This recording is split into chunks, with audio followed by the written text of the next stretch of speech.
সরাসরি দেখবো দেবাশিস কুমার এই মুহূর্তে কি বলছেন সাংবাদিকদের। আমরা সারাদিনের প্রচারটা বন্ধ, এটাই আলটিমেট রেজাল্ট।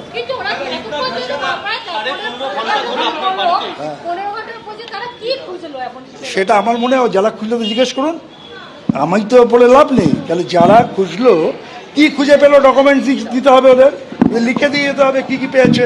আমার মনে হয় বেটার ওদের জিজ্ঞেস করে বলুন। আবার কথা বলছেন কেন? আমি তো বারবার বলছি যে অভিযোগ কি আছে না আছে ওদের জিজ্ঞেস করুন, ওরা দিক ডকুমেন্ট, তার কাউন্টার আমি নিশ্চয়ই। একটাই উদ্দেশ্য, শুনুন, আমার একটাতে একটা সুবিধা, আমি আমার মার্জিনটা বাড়লো বলে আমার মনে হচ্ছে। কারণ আমি প্রথম আমার এই যে বারবার আটকে দেওয়া হচ্ছে, তারপরে সত্যি কেউ কেউ খুব ভীত হয়ে গেছে। যাই হোক, আমি নিশ্চিত আমার যেটা সব থেকে আমার ভালো লেগেছে এতক্ষণ যারা ছিলেন, আমি সমস্ত অফিসারকে ধন্যবাদ জানাবো, অত্যন্ত ভালো ব্যবহার করেছেন, কোথাও কোনো সমস্যা হয়নি। সময় লেগেছে, সময় কেন লেগেছে আপনারা জানেন, এগুলো আমি আর ব্ল্যাক অ্যান্ড হোয়াইটে আমার মুখ দিয়ে বলতে চাই না।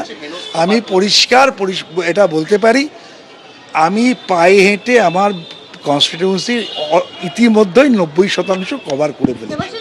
একটা দুটো দিন আটকে দিয়ে আমার কিছুটা মানুষের কাছে পৌঁছানোটা আটকানো যেতে পারে, কিন্তু আমি 365x5 মানুষের সঙ্গে ছিলাম, তাই 2-4 দিন আটকে দিয়ে দেবাশিস কুমারকে অন্তত ভোটের রাজনীতিতে কিছু করা যাবে।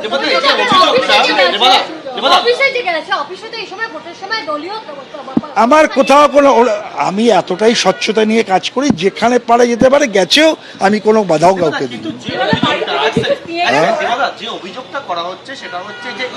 অভিযোগটা কিন্তু আমি লিখিত চাই, তোমার আমি বিশেষ সূত্রের অভিযোগের উত্তর আমি দেব। আমি আবার বলছি, অনেক সংবাদ মাধ্যম অনেক কিছু, অনেক সংবাদ মাধ্যম অনেক কিছু বলছেন, আমি প্রত্যেককে হাত জোর করে বলেছি আমার উত্তর 4 মে হবে। আজ স্পেসিফিক আপনাদের কিছু ডকুমেন্টস থাকে আপনারা দেখান, আমি নিশ্চয়ই আমাকে যতবার ডাকবে ততবার যাব, আমার কোনো আপত্তি নেই। আমি আবার সংবাদ মাধ্যমকে বলছি, বিশেষ সূত্রের উত্তর আমি দেব না। যদি স্পেসিফিক থাকে আমায় কাগজ দেখান, আমি স্পেসিফিক উত্তর দেওয়ার ক্ষমতা আমার আছে।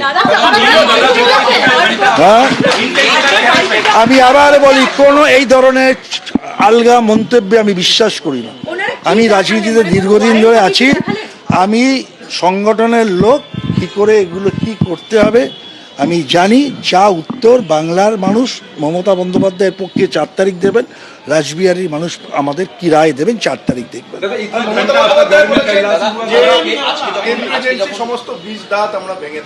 দেখুন, আমি মমতা দি কি বলেন তার উপর উত্তর দেওয়ার ক্ষমতা ঔদ্ধত্য আমার নেই। আমি এগুলো আমার কিছু মন্ত্র, আমি তো বললাম যে একটা দিন প্রচারটা আটকে গেল।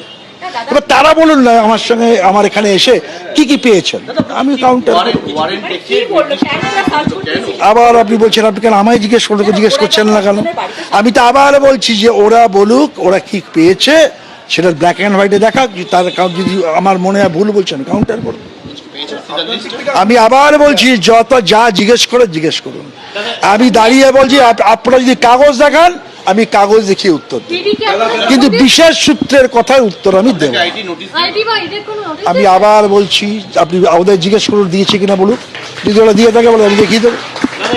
আমি আবার বলছি, আমি শুনুন, আমাকে যারা চেনে তারা জানে আমি খুব কম কথা বলি, এত কথা বলতেও আমি ভালো পারি না, মানে আমি কথাটা খুব কম বুঝি এবং কম বলতে পারি। অনেকে আছেন খুব ভালো করে বলতে পারে, সে দলে আমি পড়ি না, আমি একটু বেশি কাজ করতে পারি। তো স্বাভাবিকভাবে আমি দয়া করে, আমি তো বুদ্ধিজীবী লোক নই, আমি শ্রমজীবী লোক, মানুষের হয়ে কাজ করছি।